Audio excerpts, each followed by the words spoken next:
Hello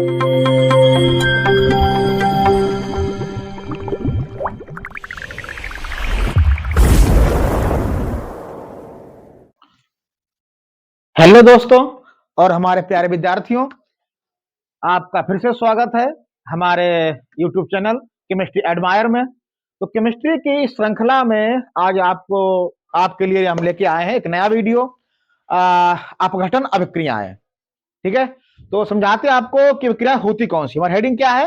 अपघटन अभिक्रियाएं। ठीक है, ये अनुत्क्रमणीय अभिक्रियाएं होती हैं। इसमें जब पदार्थ को गर्म किया जाता है अथवा विद्युतीय रूप से क्रिया कराई जाती है तो इसमें पदार्थ क्या करेगा, दो या दो से अधिक भागों में विभाजित हो जाएगा। अर्थात ऐसी अनुत्क्रमणीय अभिक्रिया जिसमें रिएक्शन कराने पर, उसे गर्म करने पर अथवा वैद्युतीय क्रिया कराने पर वह दो या दो से अधिक भागों में विभाजित हो जाएगा या विभाजित हो जाएगी, उसे हम लोग कहेंगे अपघटन अभिक्रिया। इसमें जो पदार्थ है इसमें दो प्रकार से क्रिया करता है। ये होती हैं दो प्रकार की अपघटन जो अभिक्रियाएं होती हैं, वो होती हैं दो प्रकार की। एक तो होती है ऊष्मीय अपघटन, ऊष्मीय अपघटन, और दूसरा होता है वैद्युत अपघटन, वैद्युत अपघटन। ठीक है ना। तो जब पदार्थ अथवा अणु में ऊष्मा प्रवाहित की जाती है और वह पदार्थ क्या करेगा अथवा अणु क्या करेगा, दो या अधिक भागों में टूट जाएगा, उसे हम लोग कहेंगे ऊष्मीय अपघटन। और जब पदार्थ अथवा अणु में वैद्युत अथवा विद्युतीय जो वैद्युत है वो प्रवाहित किया जाएगा, जो वैद्युतीय ऊष्मा है वो दी जाएगी, तो उसे हम लोग कहेंगे वैद्युत अपघटन। जो क्रियाएं होती है हमारी अपघटन अभिक्रियाएं जो होती हैं, ये होती हैं अनुत्क्रमणीय, अर्थात ये केवल एक दिशा में ही चलती हैं।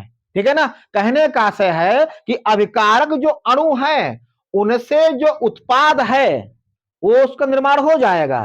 ठीक है ना। अगर आप चाहें कि उत्पाद से पुनः जो अभिकारक है उस रूप में हम ले आए तो यह असंभव कार्य रहेगा। ठीक है, इसलिए हम लोग कहते हैं कि अभिक्रिया हमारी कौन सी कैसी होती हैं, ये हमारी होती हैं अनुत्क्रमणीय अभिक्रियाएं। ठीक है ना। तो आपको समझाते हैं एग्जाम्पल के तरीके से।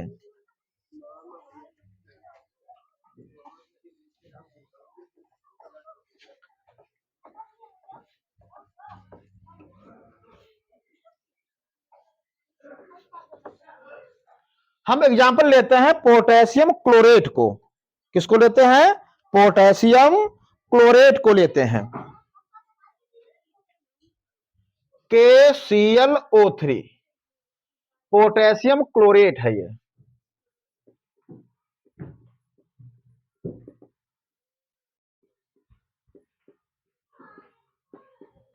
जब इसे हीट किया जाएगा इस अणु को, ये दो भागों में विभाजित हो जाएगा। काहे में? KCl में और ऑक्सीजन में। KCl plus oxygen. ठीक है ना। इसका नाम होता है पोटेशियम क्लोराइड,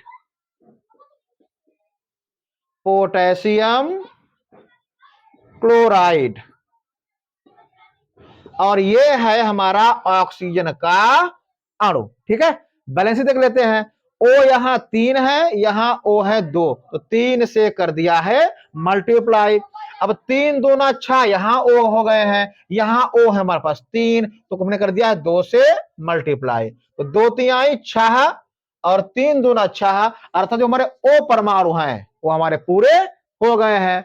अब क्या है, ट्वाइस के है, ट्वाइस Cl है, तो यहां कर दे ट्वाइस से मल्टीप्लाई। ठीक है, ट्वाइस के हो गया, ट्वाइस Cl हो गया है। ठीक है, तो पोटेशियम क्लोरेट को जब गर्म किया गया है तो हमारा जो पदार्थ है, उत्पाद है, वो हमारे कौन कौन से बने हैं? बना हमारा है पोटेशियम क्लोराइड और बना है ऑक्सीजन गैस। ठीक है, और यह अभिक्रिया होती कैसी है? यह हमारी है अनुत्क्रमणीय अभिक्रिया, अर्थात जो अपघटन की अभिक्रियाएं जो होती हैं वो अनुत्क्रमणीय अभिक्रिया होती हैं। क्यों?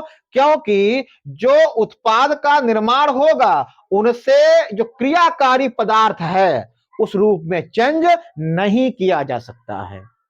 हम कहेंगे अपघटन अभिक्रियाएं।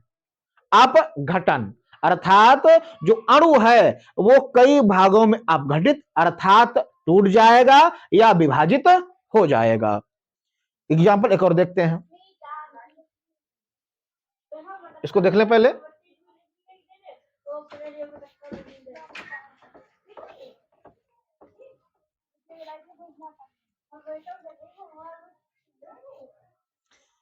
एक क्वेश्चन देखें FeSO4,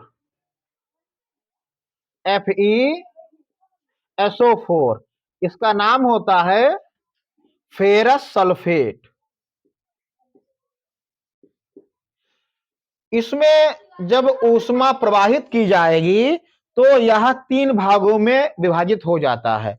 Fe change into Fe2, Fe2 और यहां से O3, Fe2O3 यह हमारा चुंबकीय ऑक्साइड है, फेरिक ऑक्साइड। फेरिक ऑक्साइड है प्लस SO4 है ना, यहां से बनेगा SO2। क्या बनेगा? SO2। देखते हैं यहां पर Fe हमारे 2 हो गए हैं, यहां Fe हमारा है अकेला, तो 2 से कर दिया है मल्टीप्लाई, ठीक है ना। तो ट्वाइस Fe हो गया है, ट्वाइस Fe2 हो गया है। और यहां पे हमारे पास जो SO4 है ये हो गए हैं 2, ठीक है ना। यहां SO2 हमने एक निकाल लिया है, तो इससे हम अभी SO3 भी बना सकते हैं, ठीक है ना। देख लो इधर, Fe चेंज इनटू Fe2 और यहां से O3, Fe2O3 ferric oxide, SO2 sulphur dioxide. और यहां पर 2 Fe है, 2 से कर दिया है मल्टीप्लाई, ट्वाइस Fe हो गए हैं, तो हमारे पास हो गए हैं 2 SO4। तो एक तो SO2 निकाल दिया था हमने और हम SO3 भी यहां से निकाल सकते हैं। इसका नाम हो जाएगा sulphur dioxide, sulphur die oxide.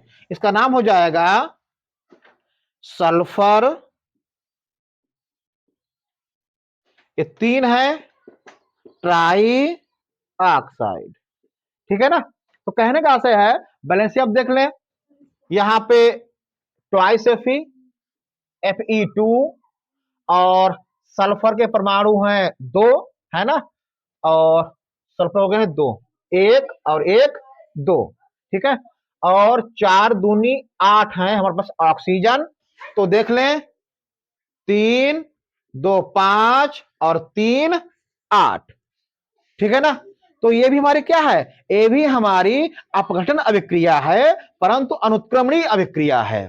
अर्थात फेरस सल्फेट से बन जाएगा ferric oxide, sulphur dioxide और सल्फर ट्राई ऑक्साइड। यदि हम चाहें कि इनको किसी अनुपात में लेकर और इसे हम चेंज कर दें फेरस सल्फेट में, तो ये नामुमकिन है, ठीक है ना। अर्थात यह क्रिया दोनों ओर नहीं चलती है, जिसे हम लोग कहते हैं अपघटन अभिक्रियाएं। देखने से